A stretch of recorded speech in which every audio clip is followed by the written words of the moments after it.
Em, el flujo sanguíneo cerebral les había comentado que es diferente, ¿no? En la corteza y en la región subcortical o sustancia blanca. En la región cortical llega a 75-80 mililitros por 100 gramos de cerebro por minuto. Y en la región subcortical, en promedio es 20 mililitros por 100 gramos por minuto, ¿no? Eso es importante. Ya les había mencionado por qué, ¿no? El motivo, por qué están el flujo sanguíneo es mayor en la corteza que en la región subcortical.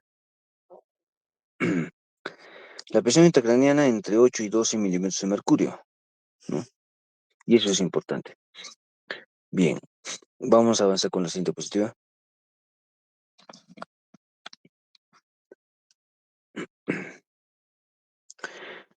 Bien, los radicales libres de oxígeno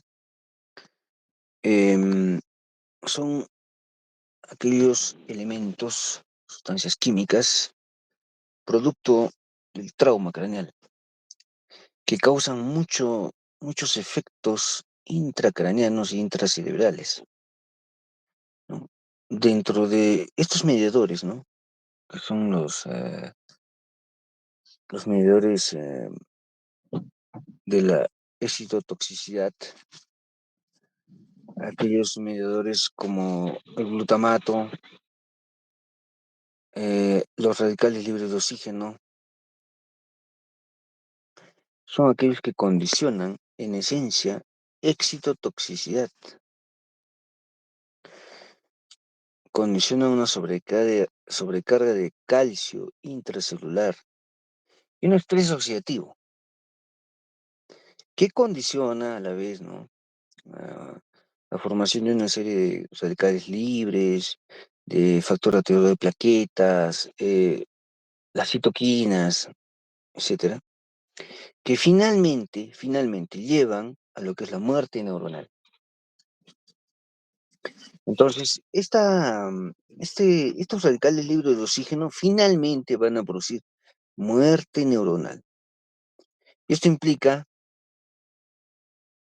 producción de más edema cerebral, más hipertensión intracraniana y, en consecuencia, incrementa la mortalidad de los pacientes con trauma craneoencefálico. La siguiente, por favor.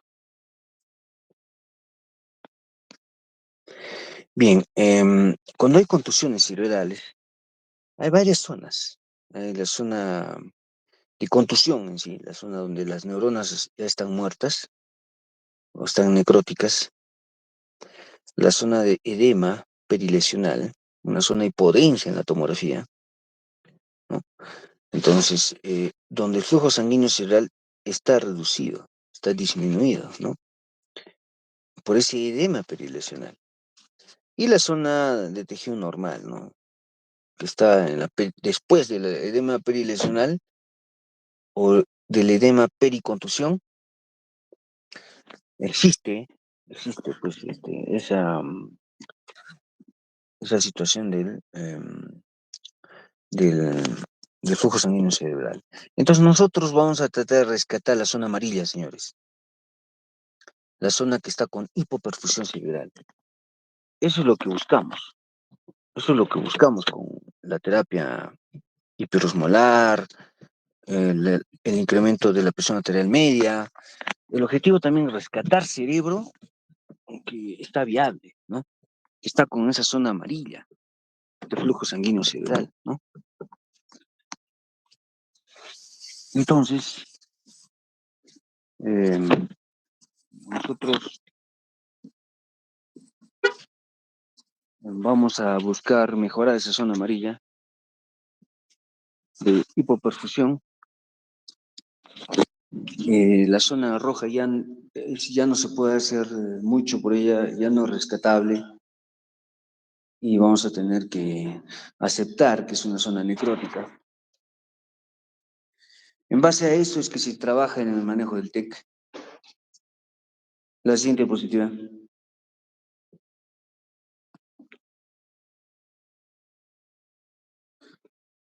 Bien, acá nos explica claramente, ¿no? La zona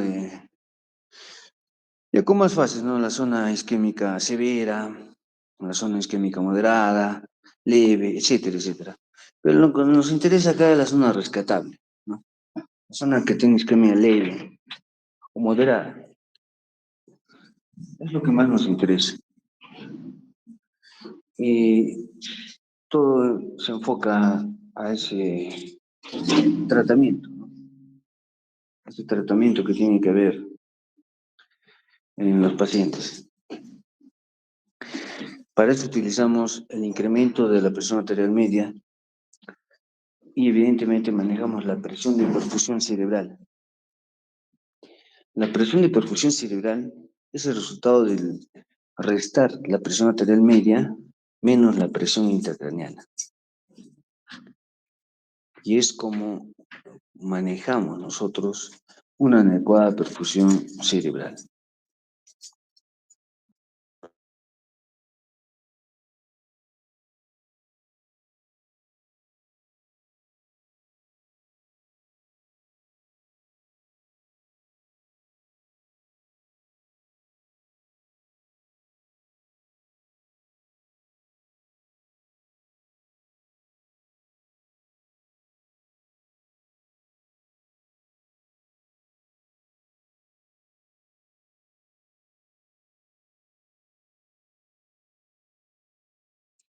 Bien, entonces, mejorar la presión de perfusión cerebral es el objetivo primordial. La siguiente diapositiva.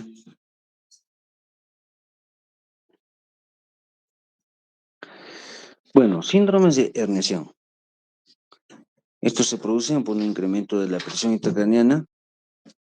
Generalmente, los síndromes de herniación tienen como componente de la clínica un estado de coma, un estado de trastorno sensorio.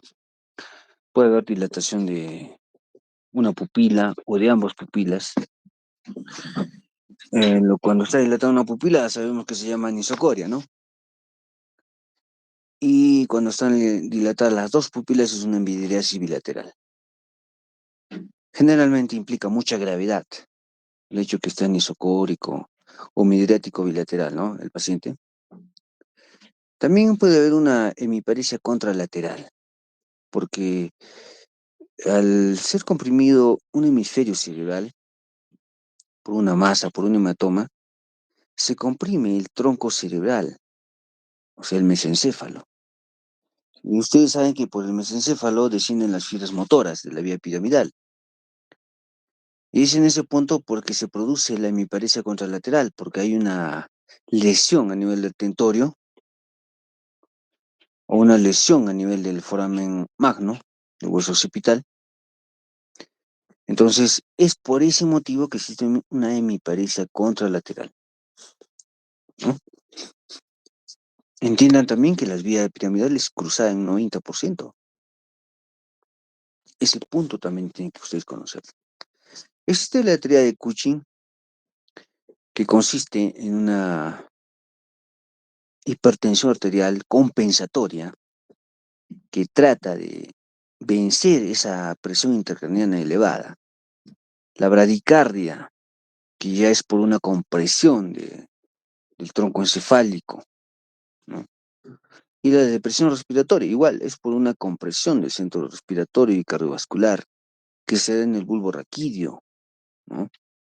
Esto es una triada que nos va a indicar que existe una hipertensión endocraniana marcada, considerable, que puede ser incluso una etapa previa a que el paciente fallezca, ¿no? Entonces, ese es el punto que ustedes deben entender, que la teoría de Cushing se ve en las etapas avanzadas de un traumatismo craneoencefálico, cuando el paciente está casi a punto de enclavarse. Es ahí cuando hay que tomar medidas. ¿Qué podemos hacer? Darle una dosis de carga de manitol de 300 mililitros o 2 gramos por kilo de peso, de kilo de peso del paciente. O darle una solución salina hipertónica al 20%, al 7,5%, al 5%, etcétera, ¿no? Bien. En la siguiente diapositiva.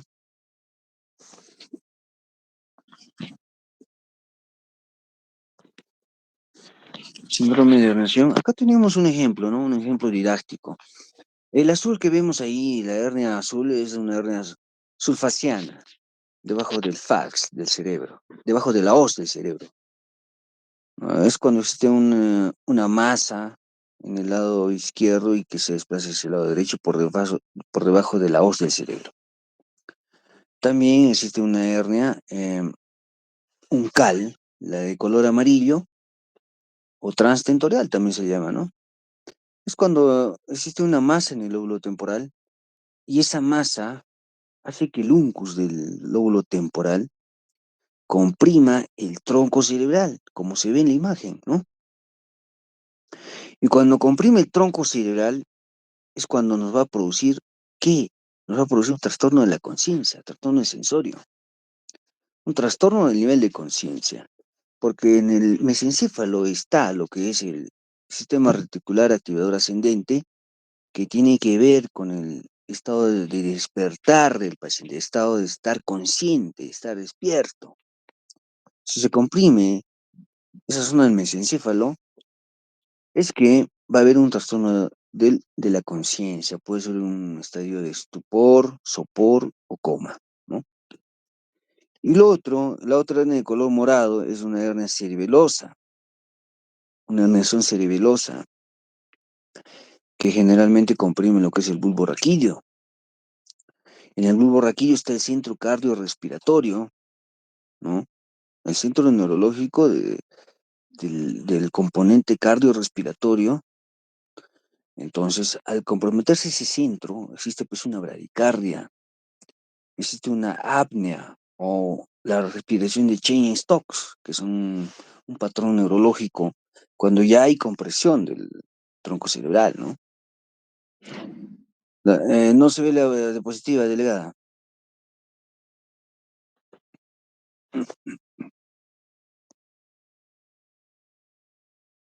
¿Está la delegada? Sí se observa, doctor. No se ve nada. Sí, doctor. Pero sí estoy presente. No, sino otro que lo haga.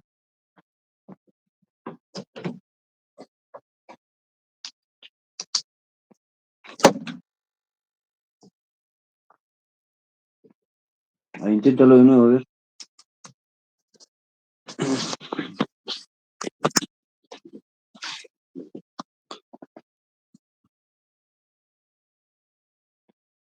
A ver si soluciona el problema o no, delegada.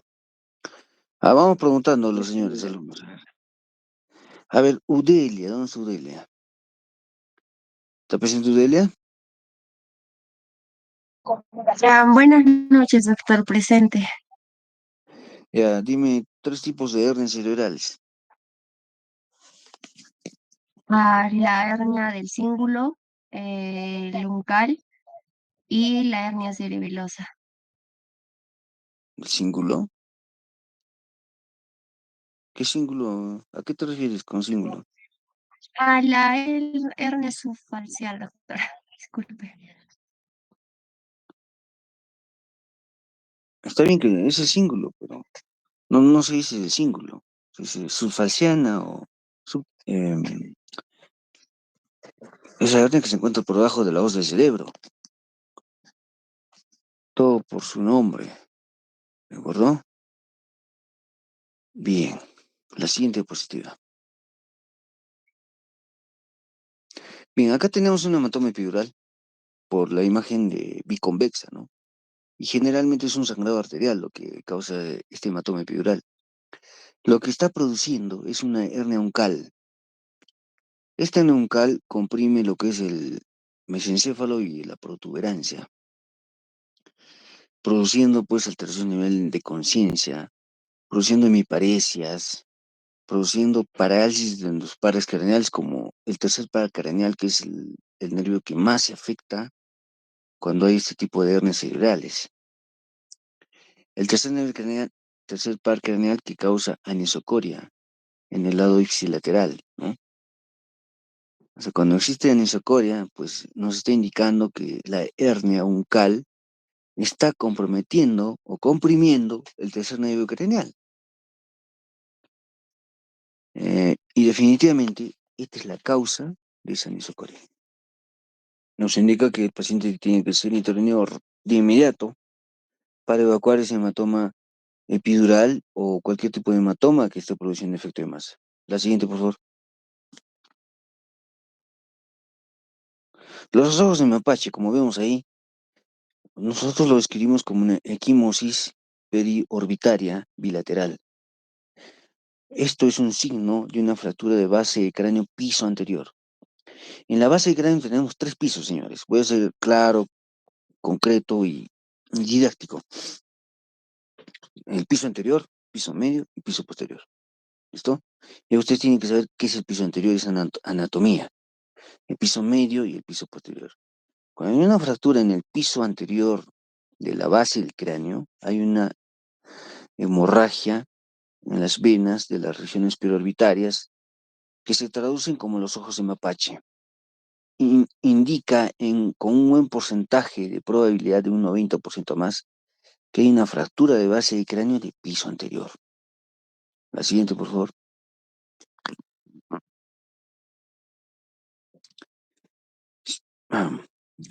El otro signo que se debe a la fractura de base de cráneo de piso medio, es signo de Battle, que la equimosis retroauricular en la región mastoidea indica una fractura del piso de la base del cráneo, del piso medio, donde está el lóbulo temporal, donde está el peñasco, etc. Y generalmente esta fractura de base de cráneo de piso medio implica una lesión del séptimo par craneal, que es el nervio facial, produciendo una parálisis facial periférica ipsilateral. ¿No? Es frecuente. El nervio facial es comprimido, seccionado por una fractura, por un hematoma a nivel del piso medio, de la base del cráneo, y se produce pues la parálisis facial y esa famosa equimosis retroauricular o signo de Butler, ¿no? Bien. Otro punto que hay que entender que las fracturas de base cráneo de piso medio, que se producen a través del conducto auditivo externo, crean una fístula de líquido cefalorraquídeo hacia el cerebro y del cerebro hacia el exterior, eh, condicionando una puerta de ingreso hacia el cerebro por vía ascendente y produciendo meningoencefalitis, ¿no? Entonces, este dato es importante. Por eso todas las fracturas de base y cráneo de piso medio, incluso las de piso anterior, se les tiene que dar cobertura antibiótica como tratamiento, no como profilaxis, señores. Estamos hablando de 7 días. ¿Qué podemos darle? Una cefalosporina de tercera generación. Podemos asociar a un antibiótico que también cura los Streptococcus pneumoniae o estafilococcus, como puede ser la clindamicina, la vancomicina, etcétera, ¿no? Pero hay que ser bien, de alguna manera, bien precavidos al manejar las fracturas de base de cráneo piso medio, porque tienen un alto riesgo de hacer una meningoencefalitis. La siguiente, por favor. Las fracturas del piso anterior, como vemos acá, generalmente son de hueso frontal, ¿no? Que incluyen el hueso etmoides, que a veces incluyen el seno frontal, el seno sinusal frontal, ¿no? ¿Me entienden, no? Seno frontal, la región frontal, la órbita, etcétera. Y generalmente cuando hay comunicación con el etmoides es cuando se debe dar una cobertura antibiótica porque de lo contrario también constituye una vía ascendente de bacterias que pueden causar una meningoencefalitis. La siguiente cuestión.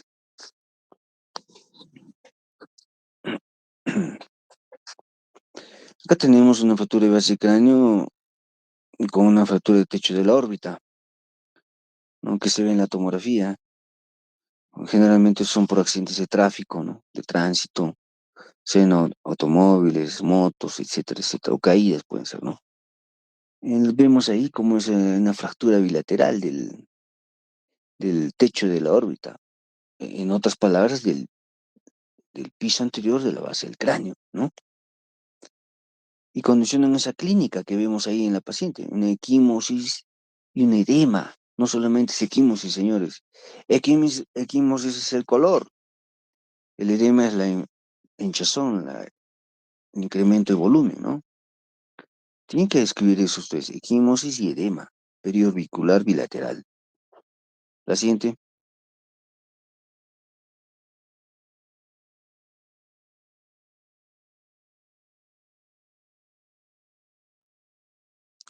Kelly, la siguiente, por favor.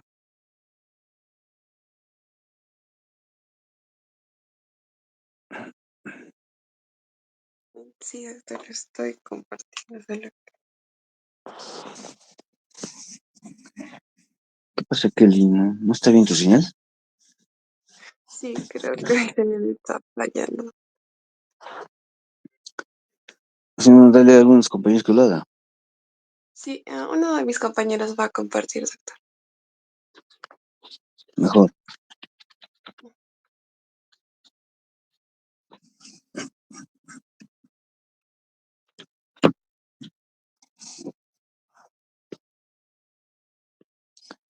Vamos a preguntar a los compañeros, a ver. Kevin, Axel. Sí, Kevin, doctor, Axel. presente. ¿Tu apellido Presente. cuál es? ¿Tu apellido? Flores Gómez. Flores Gómez. Sí, sí, doctor. Flores Gómez. ¿Y a qué nervio craneal se afecta en la fractura de base de cráneo de piso medio? Frecuentemente. El nervio facial. ¿Cómo se llama el agujero por donde sale el nervio facial de la cavidad intercraneana a la región extracraneana? ¿Cómo se llama ese agujero?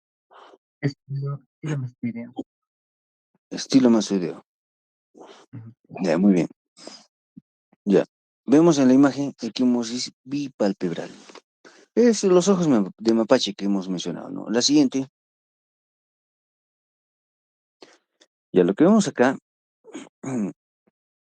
es un homoencéfalo. La imagen hipodensa, la tomografía, en la región bifrontal.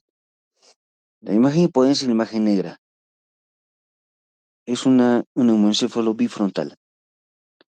Y también tenemos un neumoventrículo. ¿Qué significa eso? La flecha roja en los ventrículos laterales está indicando la presencia de aire dentro de los ventrículos. Eso se llama neumoventrículo. Cuando está entre el hueso y el cerebro se llama neumoencéfalo. Es la diferencia. Se produce por fracturas, por proyectiles de arma de fuego, por traumatismos craneoencefálicos por accidentes de tráfico, etcétera, etcétera. Pero es lo más importante. La siguiente. Bueno, la radiografía no es del todo sensible para detectar fracturas, mucho menos hematomas, ¿no? La radiografía tiene una sensibilidad de 30 a 40% para detectar fracturas craneales. Nada más, porcentaje bajísimo. Así que no se confíen cuando ven una radiografía normal y digan, no hay fracturas, no. No es sensible. Su sensibilidad es muy baja. La siguiente. Acá, por ejemplo, lo que está clarísimo acá es que cuando hay fracturas grandes, significativas, con diástasis, la radiografía nos va a ayudar, pero solamente a detectar la fractura, porque no sabemos qué hay adentro en el cráneo. Puede haber un hematoma epidural, puede haber un hematoma subdural, puede haber una contusión, puede haber un hematoencéfalo, muchas cosas. Por lo tanto, lo que prosigue en este caso, cuando vemos una fractura, obviamente sigue pedirle una tomografía de cerebro, ¿no? Al paciente, para que este paciente veamos qué más tiene, ¿no? A veces solamente vamos a encontrar la fractura, a veces vamos a encontrar un hematoma, a veces vamos a encontrar aire, a veces vamos a encontrar fragmentos óseos, muchas posibilidades hay, señores. Ya, la siguiente diapositiva.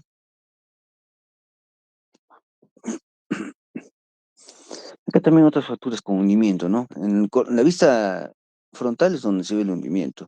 La vista lateral no se ve mucho, ¿no? Hay que ser minucioso para detectar esos hundimientos. La siguiente diapositiva. Esta es la famosa otorragia, ¿no? La famosa otorragia que nos indica una fractura del peñasco, de la base del cráneo del piso medio. Toda la zona del peñasco generalmente tiene que ser hipodensa, pero en este caso ya hay una zona isodensa, la flecha amarilla. Es donde se produce una zona de fractura y eso condiciona la salida de sangre por el conducto de externo. Y esta es una puerta de entrada de bacterias hacia el cerebro, que hay que tratar, como ya hemos mencionado. La siguiente diapositiva.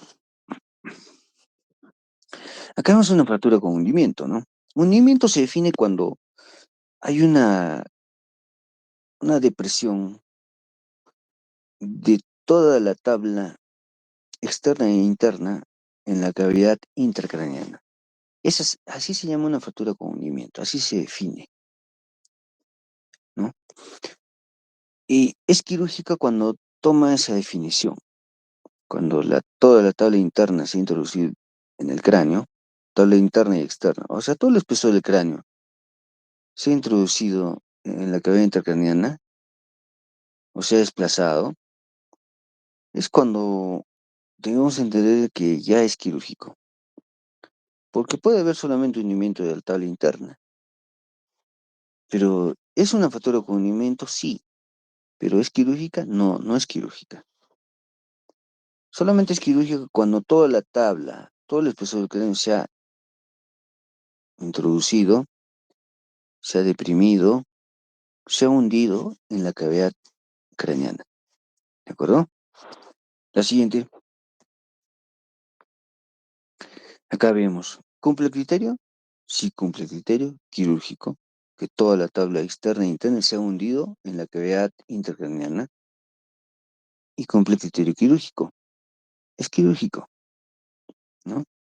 Se tiene que hacer una cranioplastía, un levantamiento de esa fractura y una cranioplastía, una reconstrucción de esos fragmentos óseos, si no están contaminados, obviamente, ¿no? Porque si están contaminados hay que sacarlos, extirparlos y después reemplazarlos con una malla de titanio, etcétera, ¿no? Bien, la siguiente, por favor.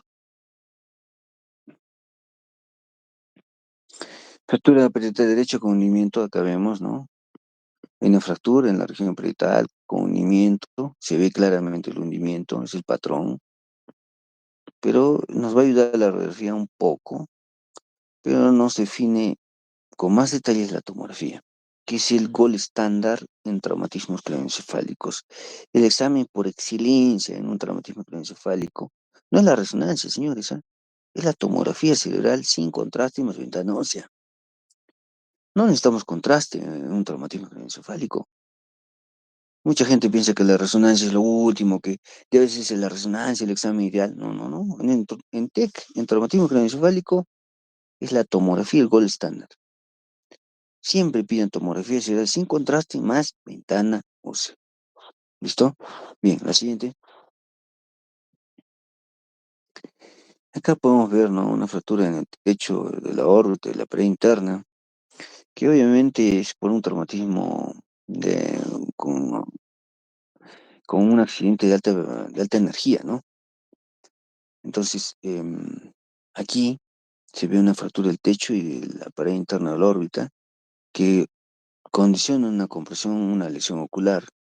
Es una emergencia neuroquirúrgica, neurooftalmológica, porque hay que descomprimir el globo ocular, de lo contrario el paciente va a perder la vista, va a quedarse con una maurosis, una ceguera pues brutal y puede constituirse un problema médico legal si es que no tomamos las acciones necesarias en forma urgente. La siguiente diapositiva. Fractura frontal izquierda. Ahí se ve, ¿no? Un trazo. Y con más detalle, ¿no? Por eso siempre sean minuciosos viendo las placas. Revisen cada detalle, toda la extensión, de la periferia al centro. Tienen que tener una forma sistemática para evaluar las placas, de la periferia al centro. Los bordes, la región frontal, temporal, parietal, la zona de la periferia, luego van avanzando al centro, etcétera, etcétera. Y la base del cráneo también, ¿no? Tienen que ser ordenados, revisando placas. Si no, se les va a pasar muchas fracturas ahí cuando vean pacientes en emergencia. La siguiente diapositiva.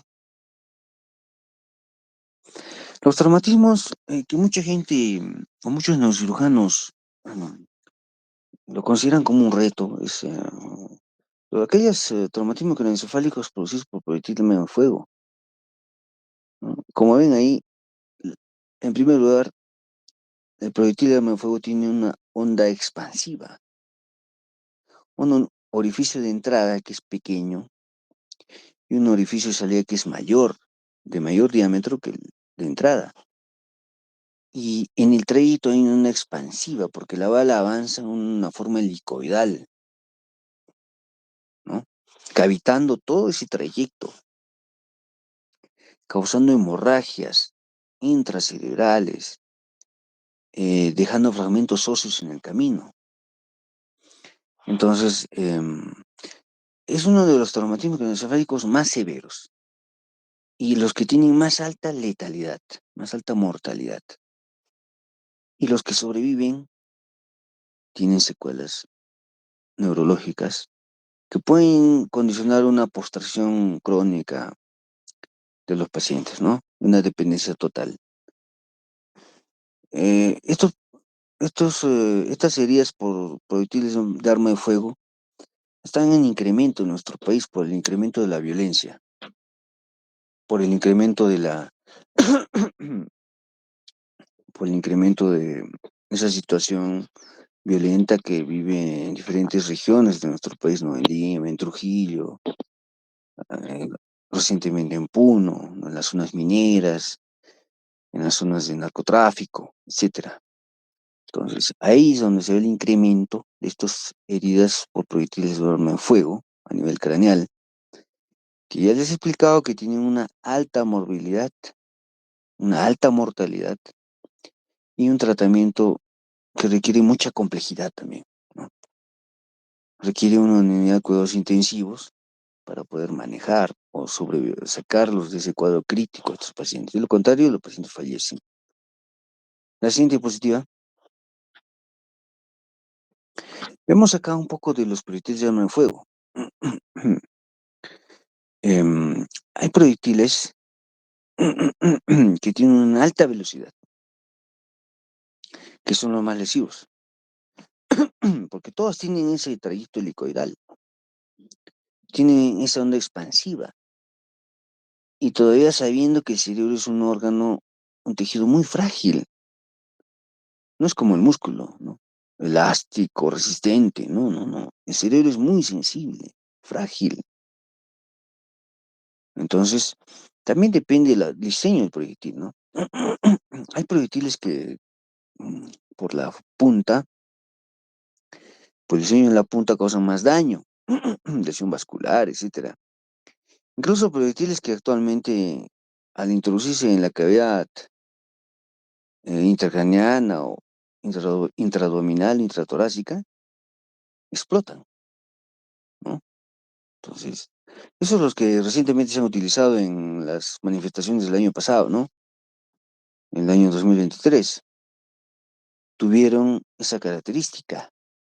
El proyectil, una vez que entra en contacto con la persona, con la víctima, explotaba en millares de esquirlas, millares de fragmentos de bala y destrozaban todos los órganos.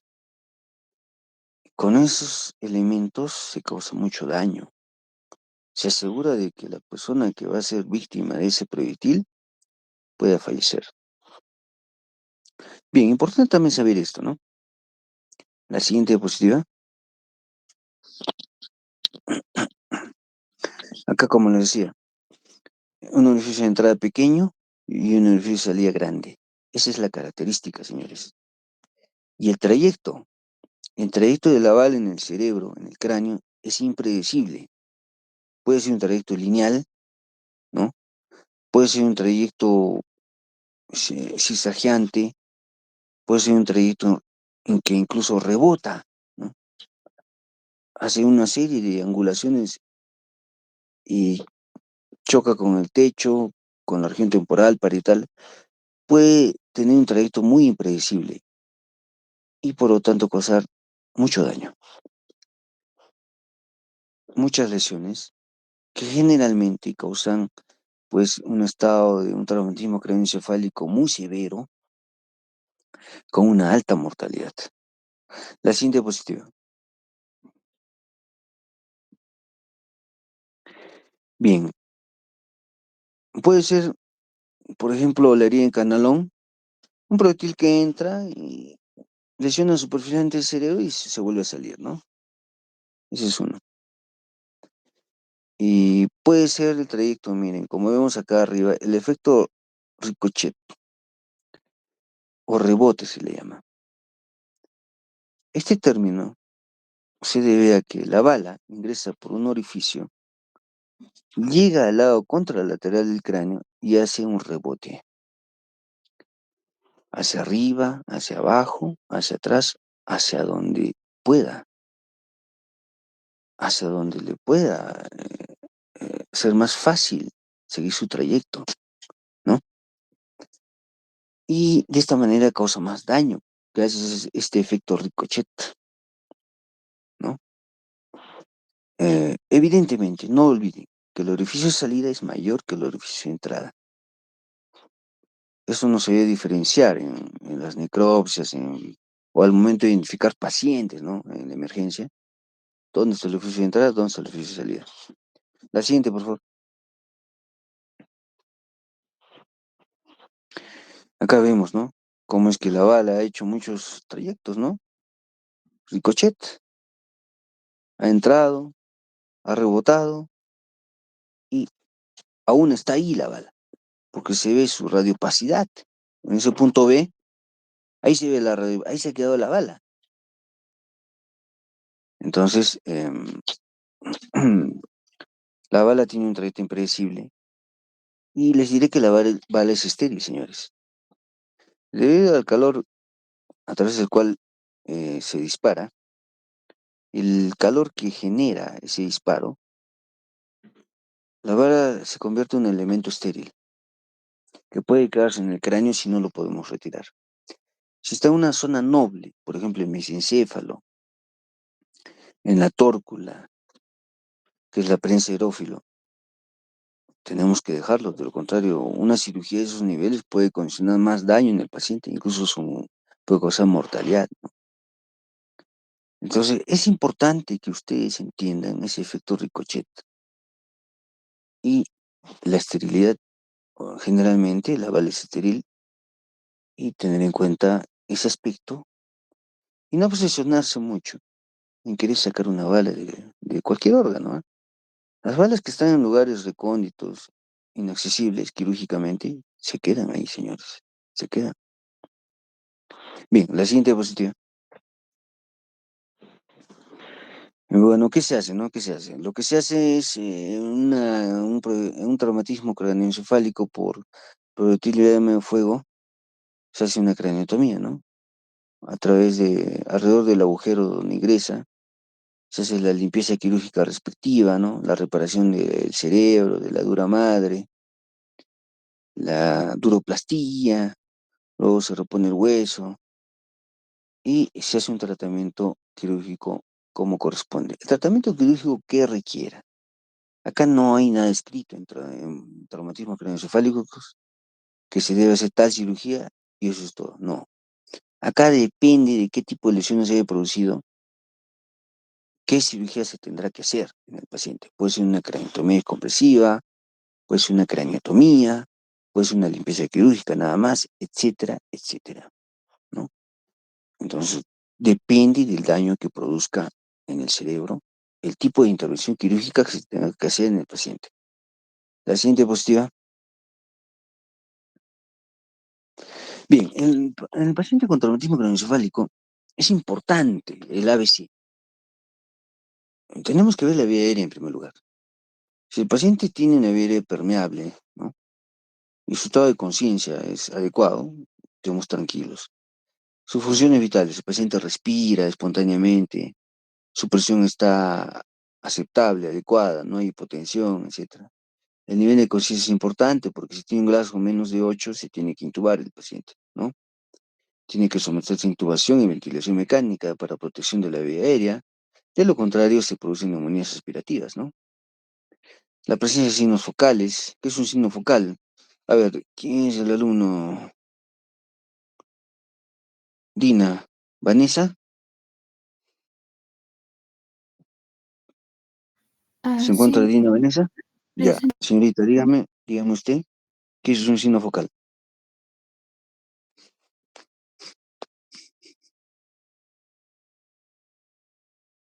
Ya, ¿cuál es su apellido, señorita?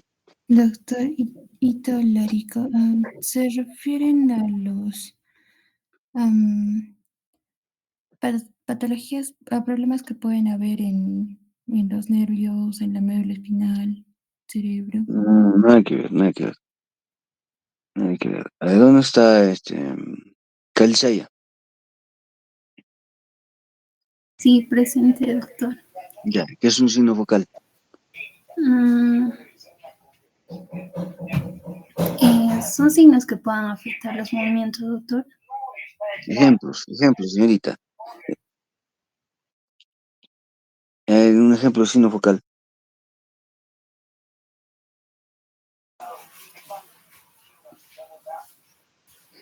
Signos focales, signos de focalización, ¿cuáles son? A ver. Ya deberían saber esto. Ustedes han llevado semiología, neurología, anatomía, fisiología.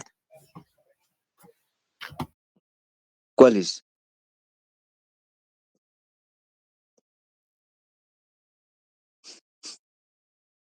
Ya, no sabe. A ver, siguiente. ¿Dónde está Rubí? Rubí, su apellido de Rubí. Buenas noches, doctor. Quispe Aquino. Ya, signo focal. Los signos focales son, como dice su nombre, son hallazgos clínicos que nos van a indicar que una disfunción en el encéfalo es localizada, o sea, en un lóbulo, por ejemplo. Unos ejemplos podrían ser si es que está en el lóbulo parietal o en el temporal una paresia, o si está en el lóbulo temporal una afasia, o podemos también ver algún tipo de ataxia. Ujú. Lóbulo temporal, afasia. Si es que, bueno, si es una fascia de Wernicke, podría ser. No necesariamente solamente el lóbulo temporal. Bueno, existen tres signos focales, ¿no? Signos focales motores, cuando hay un problema motor, como una hemiparesia, por ejemplo. Signos focales sensitivos, cuando hay una anestesia en medio cuerpo, por ejemplo. O signos focales sensoriales, en relación a los órganos de los sentidos. Por ejemplo, una lesión en el lóbulo occipital produce una maurosis, ¿no? Entonces, tenemos que ver mm, esos tres tipos de signos focales, ¿no? Motores, sensitivos y sensoriales. Importante, porque los pacientes cuando vienen a emergencia presentan este tipo de patologías frecuentemente. A ver, ya, signos de enclavamiento ya hemos visto ya, ¿no? La tríada de Cushing, la tríada de Cushing es la que nos indica que el paciente está a punto de enclavarse. ¿Enclavamiento qué significa? En términos claros y concretos significa que el bulbo raquídeo se introduce en el canal, el bulbo raquídeo estoy hablando, señores, ¿ah? Se introduce en el conducto raquídeo cervical. Es un enclavamiento vulvar. ¿Y qué pasa en enclavamiento? El paciente empieza a hacer bradicardia, hipertensión, alteraciones del patrón respiratorio, y cuando hace enclavamiento hace un paro cardiorrespiratorio, porque el centro cardiorrespiratorio del bulbo raquídeo se comprime y se produce una asistolia, se produce una apnea, ¿no? Y el paciente se enclavó y falleció, ¿no? Por eso es que se debe identificar precozmente estos signos de enclavamiento, que nos orienta hacia a identificarlos, la teoría de Cushing, ¿no? Que hemos mencionado. Importante que ustedes entiendan este concepto para poder identificar precozmente a un paciente cuando está a punto de enclavarse. La siguiente diapositiva. Bien, en el manejo tenemos que buscar la normoventilación, la normotermia, alineamiento entre la cabeza, el cuello y tórax. ¿Ya? También hay que controlar el dolor, porque el dolor incrementa la descarga enérgica, nos genera más hipertensión, ¿no? Entonces, después es importante el ABC en el paciente, ¿no?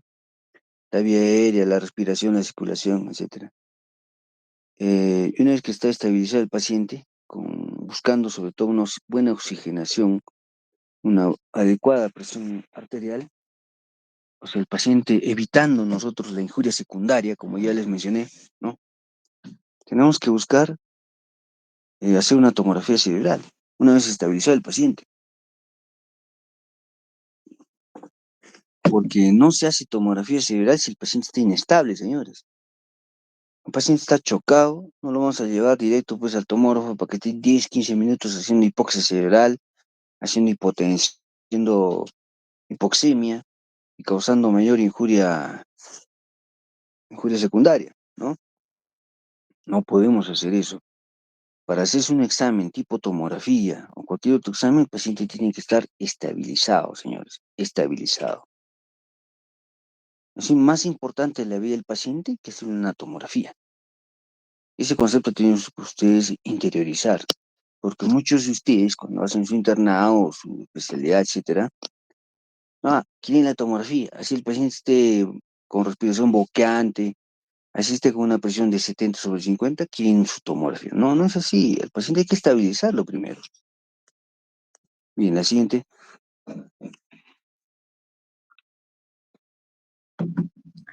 Medidas urgentes, vía aérea, respiración, circulación, una anamnesis objetiva, concreta, examen completo. Siempre les he dicho que un traumatismo craneoencefálico está acompañado de problemas torácicos, abdominales, problemas de columna, lesiones a nivel de extremidades, a nivel de pelvis. Siempre a todo paciente con trauma craneoencefálico se lo debe manejar inicialmente como un politraumatizado o como un paciente con trauma múltiple, ¿no? Y por eso hay que descartar lesiones torácicas, lesiones abdominales, lesiones pélvicas, lesiones de columna, lesiones en extremidades, siempre. Esa es la condición sine qua non para proseguir con el manejo del paciente. La siguiente diapositiva. Bueno, el examen neurológico es importante. Muchos de ustedes no saben hacer exámenes neurológicos. Vienen al hospital, no saben hacer la escala de Glasgow, no saben ver las pupilas, no saben evaluar la motricidad, la sensibilidad, los pares craneales, los reflejos. Hay mucho que desear cuando viene al hospital. Pero bueno, tienen que aprender. Tienen que aprender que es importante el nivel de conciencia. ¿Cómo lo consiguen? La escala de coma de Glasgow. Hasta la enfermera, hasta el técnico de enfermería sabe eso. Ustedes, con mucha más razón, tienen que saber esa escala. Tienen que aplicarla. Cuando vengan al hospital, practiquen con los pacientes. La única forma que van a aprender es aplicando esa escala en los pacientes. Es su mejor escuela, señores. Entonces, la cabeza de 30 grados, sí, es una recomendación universal de hace muchas décadas, ¿no? Ya que favorece el retorno venoso del cerebro, reduce la congestión cerebral, etcétera, ¿no? Una hiperventilación moderada es importante al inicio. Mantener una presión parcial de CO2 entre 30 y 35. Acá dice 28 y 30, pero yo les recomiendo de 30 y 35, nada más. Bien, la siguiente diapositiva.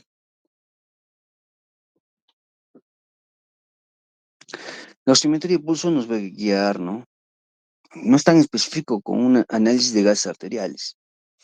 No es específico, pero nos va a orientar. Cuando no tenemos AGA, la oximetría de pulso, esos pulsoxímetros que hemos usado en la época COVID, con eso se puede trabajar inicialmente, ¿no? Creo que todos tienen eso. Traen al hospital sus equipos, señores, tienen que practicar con los pacientes. ¿Ya? Lo que sigue es el control de la temperatura, ¿no? Ya que la fiebre incrementa el consumo de oxígeno cerebral, incrementa la congestión cerebral, entonces hay que manejar la temperatura. La profilaxis anticonvulsiva es importante porque una crisis convulsiva empeora el pronóstico de un paciente con traumatismo craneoencefálico, ya que causa más hipoxia cerebral, más injuria secundaria.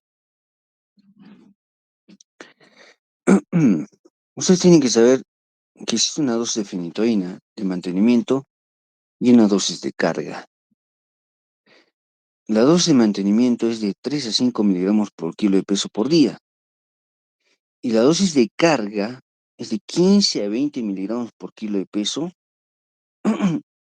que se debe dar con una velocidad de infusión de no más de 50 miligramos por minuto. ¿Me entienden? Entonces, está claro, ¿no? La dosis de carga de la fenitoína es de 15 a 20 miligramos por kilo de peso, con una velocidad de infusión no mayor a 50 miligramos por minuto. La ampolla de fenitoína, ¿de cuántos miligramos viene? A ver, ¿dónde está la delegada? Señorita Kelly, usted que ha rotado por el hospital. ¿De cuánto viene la ampolla de fenitoína? ¿De cuántos miligramos? Bien, ¿De cuánto? de 100 miligramos. 100 miligramos en 12 ml. Y dime, un paciente de 70 kilos a 20 miligramos, ¿cuántas ampollas corresponde?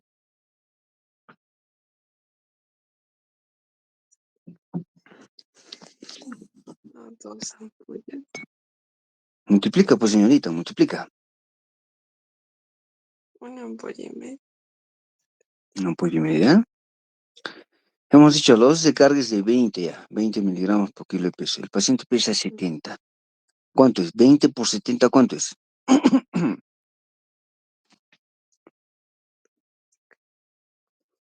A 1400. ¿En cuántas ampollas es eso? 1414 ampollas. 14 ampollas, pues señorita, 14 ampollas. Y esa es la dosis de carga. La velocidad de infusión, ¿cuánto he 14. dicho? ¿Cuánto debe infundirse? ¿A qué velocidad?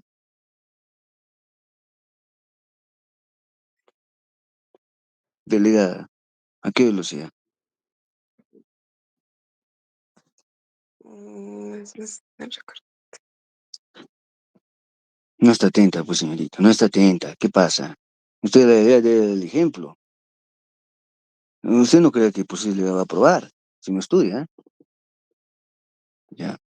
¿Dónde está Fabiola? Fabiola. Fabiola.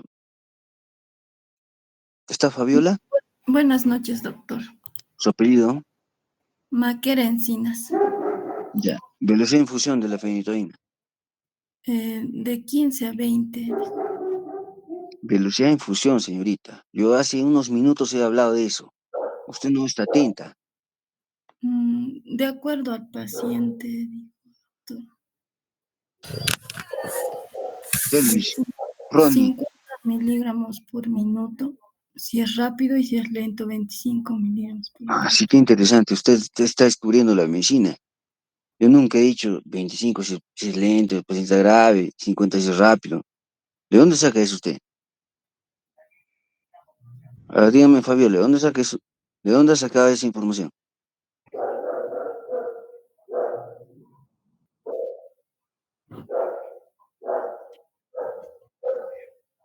Fabiola, si no está segura de lo que dice, mejor no hable. Mejor quedarse callado. O decir, no sé. No podemos sorprender a nuestros compañeros, a tus colegas. A ver, Brian, Abel, ¿dónde está Brian? Brian Abel Reina, ¿no? Buenas noches, doctor. Presente. Sí, ¿Y cuál es la velocidad de infusión de la fenitoína? es menos de 50 miligramos por hora. Ah, por hora.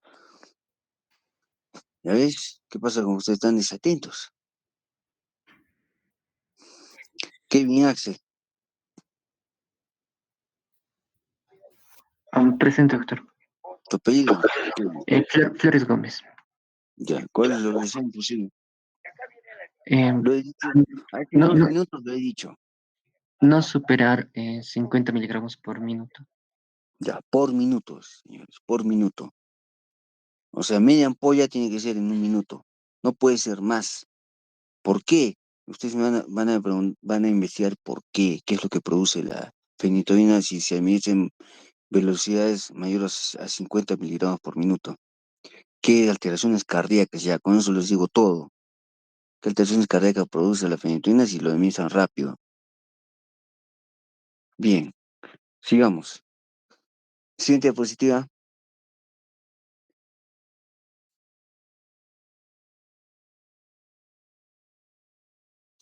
Y aquí han dicho por ahora, creo que Brian Reina, ¿no? Tiene que estudiar Brian, ¿ah? Ya, el manejo del paciente con TEC. Zona nasogástrica es importante cuando el paciente no puede ingerir los alimentos, está con un trastorno de conciencia, ¿no? Generalmente en neumonía aspirativa hay que darle tratamiento, ceftriaxona, clindamicina, etcétera. Si hay pérdida de líquido cefalorraquídeo, siempre darle antibióticos. Puede ser una otorraquia, que es diferente a otorragia, ¿no? ¿Otorraquia qué es? Otorraquia es la pérdida de líquido cefalorraquídeo a través del conducto auditivo externo, ¿no? Entonces, si tenemos esa sospecha o esa certeza, tenemos que darle cobertura antibiótica para Streptococcus pneumoniae, que son la flora más frecuente, que, que asciende al cerebro y causa meningitis, ¿no? Cambios posturales para evitar úlceras de presión, capotaje pulmonar también para evitar las neumonías. No administrar corticoides, es importante. Pero generalmente el traumatismo craneoencefálico se acompaña de traumatismos oculares, traumatismos eh, que comprometen, por ejemplo, el neurofacial, ¿no? Una fractura de base de cráneo piso medio, hay neurofacial, ¿no? Está lesionado, ¿no? Hay una parálisis facial y también, digamos, hay una trauma ocular con un edema bipalpebral severo, moderado, ¿no? Es ahí cuando sí tenemos que usar corticoides, señores. Hay muchos médicos que dicen, no se usa corticoides en TEC, pero al ver al paciente su ojo, el globo ocular derecho, edematizado, hinchado, cerrado, ocluido, ¿no? Y no le dan corticoides. Tratamiento por trauma ocular son corticoides, señores. O cuando hay una lesión del facial por la fractura de base de cráneo. No hay que dar corticoides, dicen los tercos, los insensatos, esos algunos médicos que no usar corticoides, dicen. Pero hay que saber cuándo utilizarlos. El traumatismo craneoencefálico se utiliza en esos casos, traumatismos oculares asociados, lesiones de pares craneales como el tercer par craneal, el séptimo par craneal que es el nervio facial. Cuando hay lesiones de esos nervios, se tiene que usar corticoides, porque los corticoides son los únicos que pueden desinflamar los nervios periféricos o el globo ocular, ¿no? Entiendan ese concepto, señores. Las dosis de manitol al 20% es de 0,5 a 2 gramos por kilo de peso por dosis, señores. No es por día, por dosis. Tiene que ser cada 4 horas. Lo ideal es cada 4 horas, ¿sí? 6 dosis al día. Es lo ideal. El tiempo de vida media del manitol es de 2 horas y media. Por lo tanto, tiene que ser cada 4 horas, como mínimo. Otros le dan cada 8 horas. Realmente cuando veo cada 8 horas, yo digo, pucha, por gusto, no tiene el efecto buscado, pues, ¿no? Usted tiene que indicar como médico, ¿sí? Es cada 4 horas. Bien, la siguiente diapositiva. Ya, objetivos acá. La terapia es hiperosmolar. Estamos hablando de la solución salina hipertónica y del manitol, ¿ya? ¿Qué hacen? Aumentan la osmolaridad sanguínea. Por lo tanto, ¿qué pasa? El vaso sanguíneo, que tiene mayor osmolaridad, jala agua de la célula cerebral, reduciendo el edema cerebral, ¿no? Ese es el efecto tan sencillo que produce una solución hiperosmolar que es el manitol, que es la solución salina hipertónica, al 3%, al 5%, al 7,5%, al 20%, etcétera. La osmolaridad del manitol es de 1068. 1068. Ustedes, cuando hablo de osmolaridad, ustedes ya deben saber qué es osmolaridad, ¿no? La osmolaridad de la solución salina hipertónica al 3% es de 1026 miliequivalentes por litro. Entonces, eso me tiene que manejar cuando hablen de osmolaridad. Bueno, acá hay otros datos, ¿no? El manitol, dice acá, debe ser, bueno, es el 20%, 1217. Pero yo les recomiendo revisar siempre en los envases cuánto es la osmolaridad. Ahí dice 1068, 1100 a veces. Pero la solución salina hipertónica al 3% de la osmolaridad es 1026. ¿De acuerdo? Entonces, el manitol tiene efectos reológicos, que significa mejorar la perfusión sanguínea cerebral, ¿no? Y la solución salina hipertónica tiene, además de los efectos reológicos, efectos inmunitarios, reduciendo la inflamación cerebral. Por lo tanto, reduce la hipertensión intracraniana. A menor inflamación cerebral, menor hipertensión intracraniana. Por eso, actualmente, nosotros preferimos usar la solución salina hipertónica. A veces combinamos con el manitol cuando hay una hipertensión endocrinal refractaria. Entonces tenemos que estar actualizados para el manejo de estos pacientes con TEC. Y además decirles que la solución salina hipertónica tiene muchos otros beneficios. Mejora la presión arterial media, mejora el sistema inmunitario, mejora la presión de perfusión cerebral, mejora o maneja mejor la presión intracraniana, ¿no? Incluso tiene que ver con la migración de los leucocitos, reduce la migración de leucocitos a nivel cerebral, reduciendo por lo tanto las respuestas inflamatorias, la respuesta radical del libre de oxígeno, la liberación de neurotransmisores excitadores en el cerebro. Bien, la siguiente. Bueno, acá vemos medidas de primer nivel y segundo nivel de manejo del TEC. Las de primer nivel está, por ejemplo, hay que sedar al paciente, hay que evacuar las lesiones ocupantes espacio, la cirugía, la craniotomía, evacuación de hematomas, etcétera, ¿no? El uso de manitol, solución salina hipertónica, incluso el drenaje del LSR a través de un catéter intraventricular es una medida de primer nivel. La hiperventilación con el ventilador mecánico es una medida de primer nivel. Las medidas de segundo nivel, que son las medidas más complejas ya para pacientes muy graves, con una hipertensión intracraniana marcada, es el coma barbitúrico, el uso del tiopental, del fenobarbital. Lo que hacen los barbitúricos, reducir el metabolismo cerebral a cero o casi cero. Por lo tanto, la célula entra en reposo, reduciéndose el edema cerebral, la inflamación cerebral, etc. La hipotermia moderada también es otro componente, entre 32 y 34 grados. Y la craniotomía descompresiva, que en sí sería una hemicraniectomía descompresiva, descomprimir desde la zona frontal hasta la zona occipital de un lado, es una medida de segundo nivel. ¿Listo? Estos dos puntos que queden claros. Medidas de primer nivel y de segundo nivel. Listo, la siguiente. Ya, hematoma epidural. Ya, van a repasar esto. Yo quiero ver la imagen. A ver, la siguiente. Generalmente hay anisocoria por el uncus comprime el tercer nervio craneal. La siguiente. El hematoma epidural tiene un intervalo, después del impacto del golpe, digamos el paciente pierde la conciencia, ¿no? Despierta. El paciente despierta camina, va a su casa, llega a su casa y se empieza a dormir, ¿no? Y después entra en coma. Ese intervalo lúcido que ha habido desde el impacto hasta que entró en coma es un tiempo muy característico del hematómago epidural. Historia que vemos todos los días en la emergencia del hospital.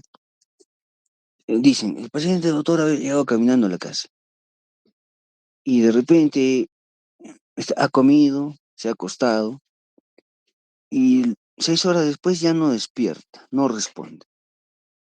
Paciente en coma es traído al hospital, se le evalúa, se le estabiliza primero, luego se le hace la tomografía, un hematoma epidural extenso. Entonces, este intervalo de Petit, el intervalo lúcido, de lucidez, es muy característico del hematoma epidural, ¿no? Es importante saber conocerlo, detectarlo precozmente para poder nosotros actuar quirúrgicamente. Muy bien, la siguiente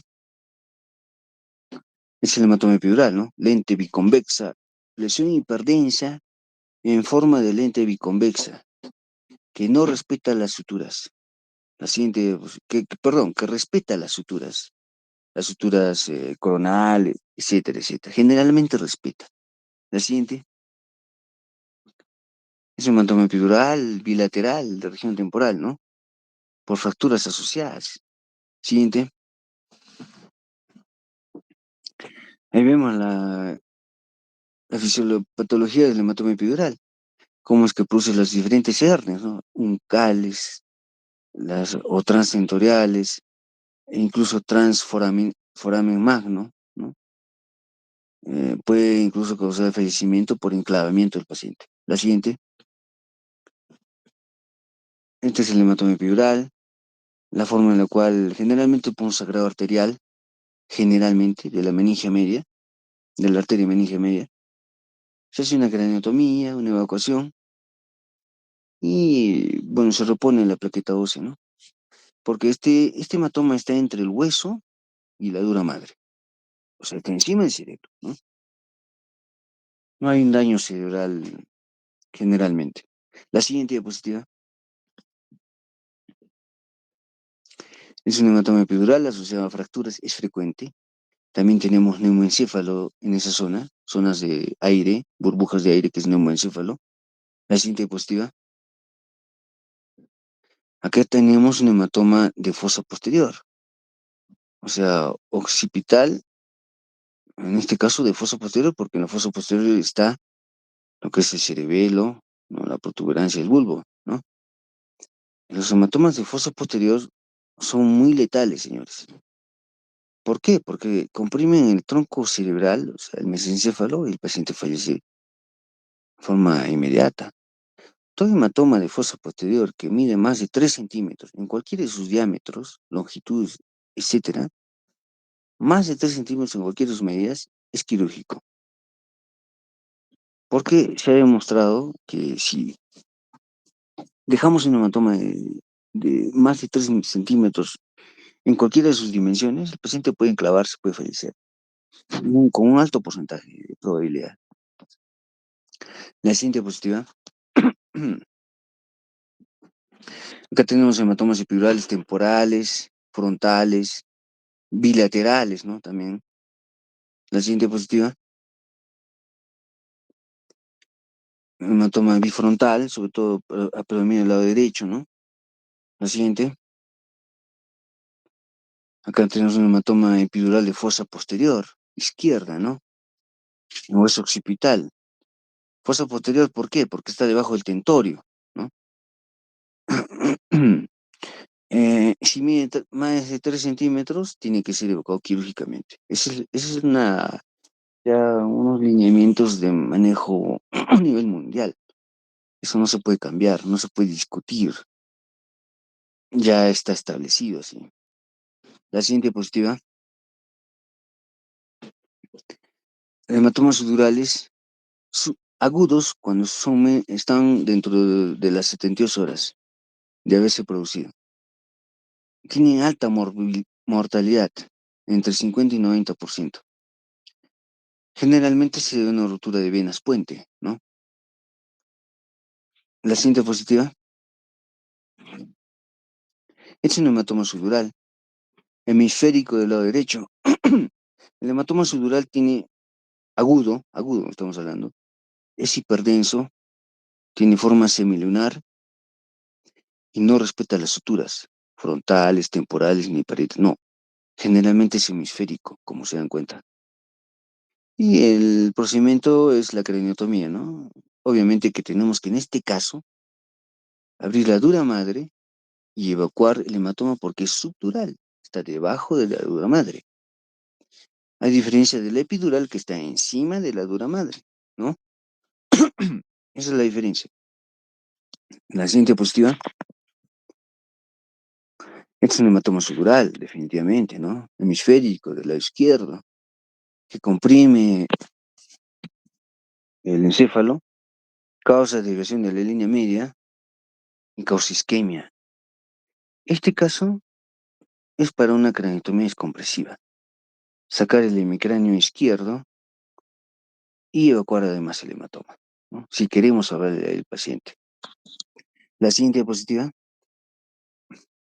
Igual es un hematoma subdural agudo, hiperdenso, ¿no? Blanco, quirúrgico. Se dice cuando desvía más de 5 milímetros la línea media, se debe hacer craniotomía descompresiva. Eso también ya está definido ya. No hay discusión. Acá no, que me parece que 7 milímetros, no me parece, no. Está demostrado ya. Si es más de 5, tiene que hacerle sí o sí una craniotomía descompresiva, además de evacuar el hematoma. La siguiente diapositiva. Igual es un hematoma subdural, ¿no? Agudo. La siguiente. Ya, acá cambia la densidad. Acá es subagudo. ¿Por qué? Porque la densidad de ese hematoma, de esa imagen, es casi semejante al cerebro. No es como el líquido cefalorraquídeo, que es más hipodenso, más oscuro, ¿no? Es semejante al cerebro. Cuando es semejante al cerebro se llama isodenso, ¿no? Es subagudo, entre 3 y 21 días de producido el traumatismo. La siguiente diapositiva. El hematoma subdural crónico es de más de 3 semanas de duración de producir el evento, de evolución. La siguiente diapositiva. Es un hematoma subdural, hipodenso, ¿no? Hipodenso. Sin embargo, hay zonas de hiperdensidad. Eso significaría que este hematoma se ha reagudizado, ha resangrado, ¿no? Es frecuente que resangre. La siguiente diapositiva. Acá tenemos un hematoma subdural en la zona de la hoz del cerebro. En este caso sería un subdural, porque para hacer hemorragia subaracnoidea es demasiada extensión, demasiado espesor. La hemorragia subaracnoidea puede ser delgada o gruesa. En este caso es un hematoma subdural. ¿Listo? La siguiente. Contusiones cerebrales son extravasaciones de sangre en el parénquima cerebral. ¿Listo? Productos de traumatismos asociadas a hematomas subdurales, etc. La siguiente diapositiva.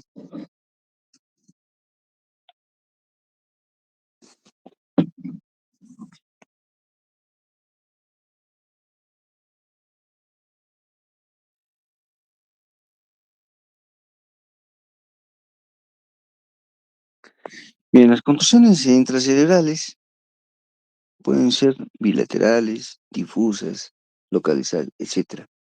Son hemorragias intracerebrales, productos del trauma. ¿Listo?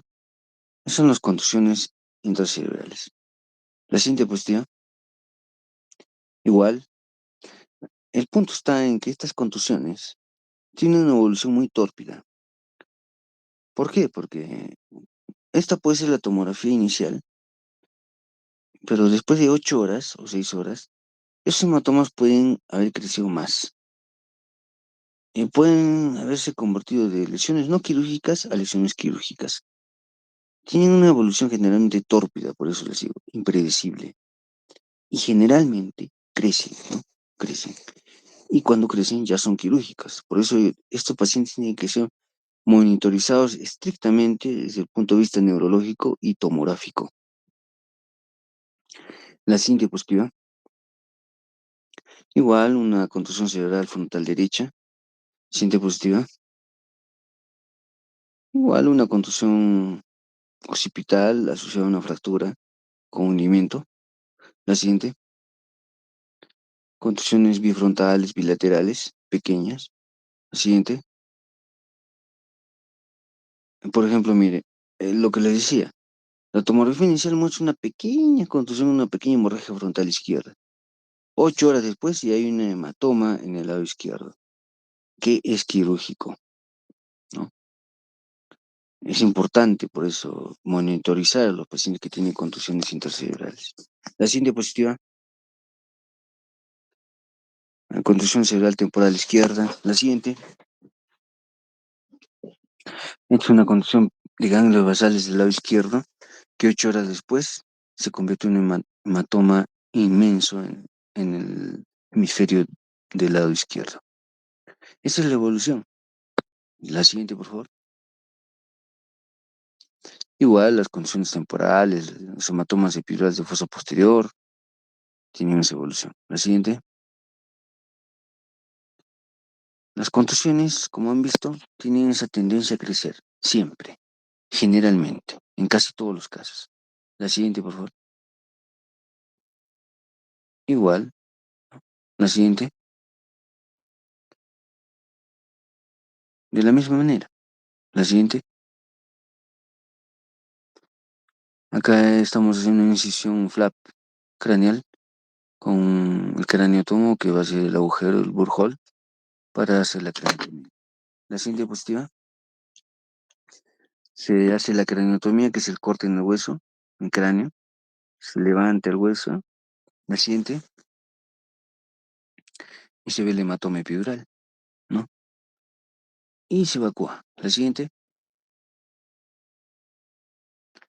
Este es el hematoma epidural, encima de la dura madre. No se olvide, debajo de la dura madre está el sudural. La siguiente es una contusión intracerebral. La siguiente.